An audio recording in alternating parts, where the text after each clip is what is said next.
దేశంలో ఇప్పుడు కొత్త ట్రెండ్ నడుస్తుంది. ప్రాంతీయ పార్టీలను మింగేసే ప్రక్రియ యథేచ్ఛగా సాగుతోంది. తూర్పున తృణమూల్ కాంగ్రెస్, పశ్చిమాన శివసేన, ఉత్తరాదిన సమాజ్వాదీ పార్టీ. ఇలా ఈ మూడు పార్టీల్లో ఇప్పుడు రగడైతే రాజుకుంది.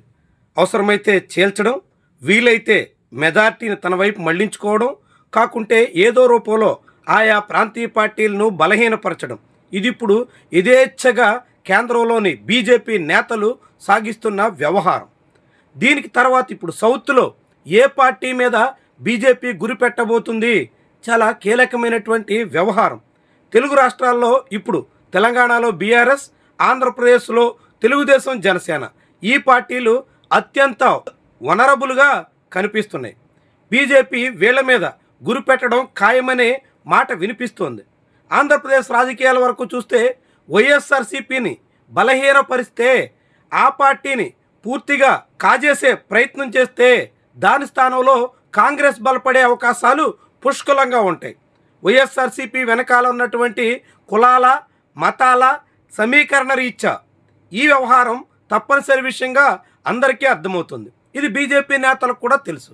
కాబట్టి ఇప్పుడు బీజేపీ దృష్టి అంతా టీడీపీ, జనసేన మీదే ఉండొచ్చు అనే మాట అయితే వినిపిస్తుంది. జనసేన ఇప్పుడు దాదాపుగా బీజేపీకి బి టీంలా వ్యవహరిస్తోంది. కేంద్రంలో బీజేపీ పెద్దల రోడ్ మ్యాప్ ఆధారంగానే తాము సాగుతున్నామని ఇప్పటికే పవన్ కళ్యాణ్ అధికారికంగానే వెల్లడించారు.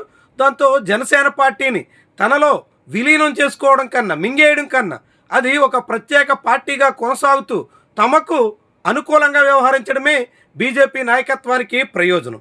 ఇంకా అలాంటప్పుడు తెలుగుదేశం పార్టీ దాదాపుగా బలహీన పడితే మాత్రమే బీజేపీకి అత్యంత ప్రయోజనం ఉంటుందన్నది కాదనలేని వాస్తవం. తెలుగుదేశం పార్టీ వెనకాలన్న బీసీలు, కమ్మ కులస్తులు ఇలాంటి అనేక సమీకరణాలన్నీ బీజేపీకి అత్యంత సానుకూలమైనటువంటి విషయాలు. కాబట్టి తెలుగుదేశం పార్టీ మీదే ఇప్పుడు బీజేపీ దృష్టి ఉండొచ్చు అనేటువంటి వాదన ఉంది. ఇక తెలంగాణలో అయితే బీఆర్ఎస్ దాదాపుగా బీజేపీకి అనుబంధంగా మారుతుందా, కాకుంటే నిజంగానే ఆ పార్టీని చీల్చే ప్రయత్నం కూడా జరగవచ్చా అనే సందేహాలు కూడా చాలా ఉన్నాయి. బీజేపీ ఏ రాష్ట్రంలోనైనా తొలుత ఏ పార్టీతో పొత్తు పెట్టుకున్న మైనర్ పార్ట్నర్గా మొదలయ్యి ఆ తర్వాత మేజర్గా మారి బిగ్ బ్రదర్గా తన మిత్రుడైనటువంటి పార్టీనే మింగేసినటువంటి చరిత్ర దేశమంతా ఉంది.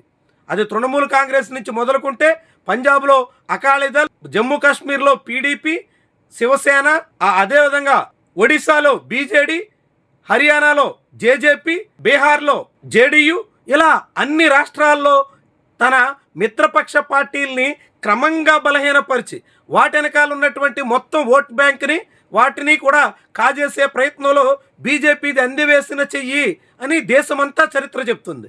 ఆ క్రమంలోనే ఇప్పుడు ఆంధ్రప్రదేశ్లో కూడా బీజేపీ వ్యూహాత్మకంగా వ్యవహరించే అవకాశం ఉంది.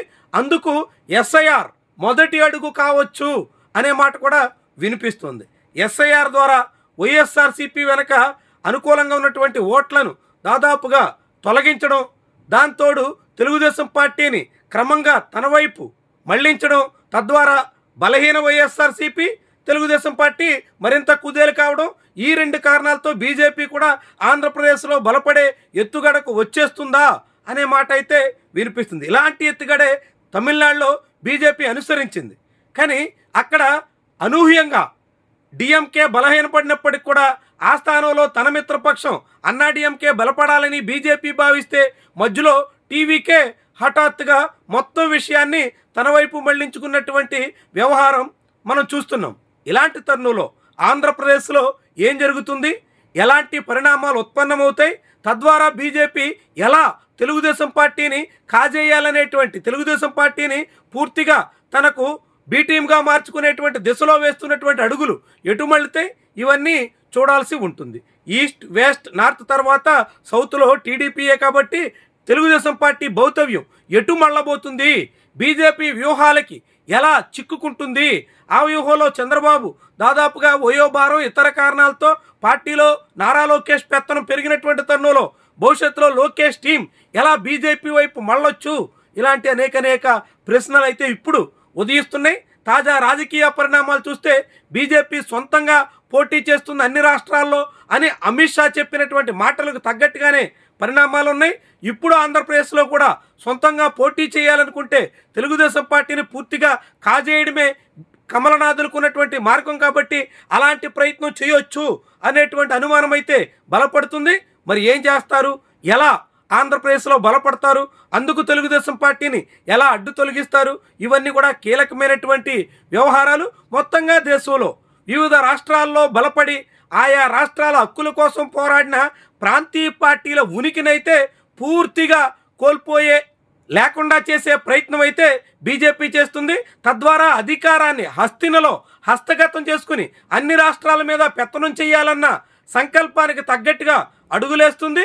ఇది దేశంలో ఫెడరలిజానికి చాలా పెద్ద పెను ముప్పును తీసుకొచ్చే అంశంగా మనం చెప్పాల్సి ఉంటుంది. ఈ దేశంలో ప్రాంతీయ పార్టీలన్నీ ఒకనాడు కాంగ్రెస్ పార్టీ పెత్తనానికి వ్యతిరేకంగా పుట్టినవే అన్నది మనం అర్థం చేసుకుంటే ప్రాంతీయ పార్టీల ప్రాధాన్యత అర్థమవుతుంది. ఇప్పుడు ఆ ప్రాంతీయ పార్టీలన్నింటినీ బలహీనపరుస్తున్న బీజేపీ పన్నాగం చివరికి ఎటు మళ్ళిస్తుందో, ఎంత చేటు తెస్తుందో, ఈ దేశంలో సమాఖ్య వ్యవస్థకి ఎలాంటి కీడు తీసుకురాబోతుందో అన్నది ఎవరికైనా ఇట్టే అర్థమవుతుంది. ఏమైనా ఏపీ రాజకీయాల్లో తెలుగుదేశం పార్టీ ప్రస్థానం పైన మాత్రం ఇకపై అత్యంత కీలకమైనటువంటి మలుపుల దిశలో ఉండొచ్చు అనే మాట అయితే బలపడుతోంది.